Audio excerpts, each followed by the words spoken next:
ভোর রাত্রে যখন সাহরি খাইতে উঠবেন, সাহরি খাওয়ার পর ফজরের আজানের আগে আপনি 10 মিনিট 5 মিনিট একটু আল্লাহর কাছে কেবলামুখী হয়ে হাত তুলে রুমের লাইটটা বন্ধ করে একটু আল্লাহর সাথে কথা বলবেন।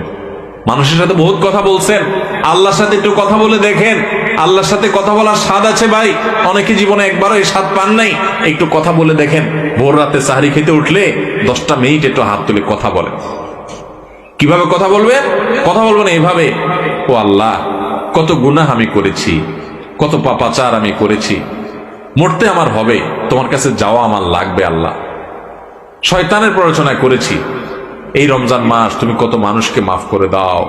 নবী করিম সাল্লাল্লাহু আলাইহি ওয়াসাল্লাম বলেছেন, ওয়ালিল্লাহি উতাকাউ মিনান নার ওয়া যালিকা ফি কুল্লি লাইলা।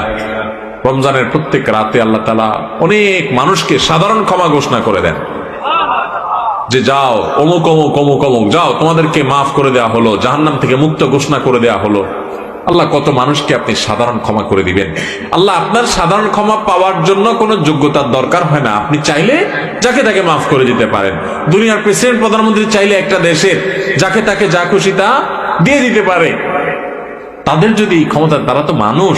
আল্লাহ আপনি তো মহান সৃষ্টিকর্তা, আপনি তো চাইলে আমার সব অপরাধগুলো মাফ করে আমাকে ফেরেশতা বানায় ফেলতে পারেন, পারেন না আল্লাহ? তো আল্লাহ আপনি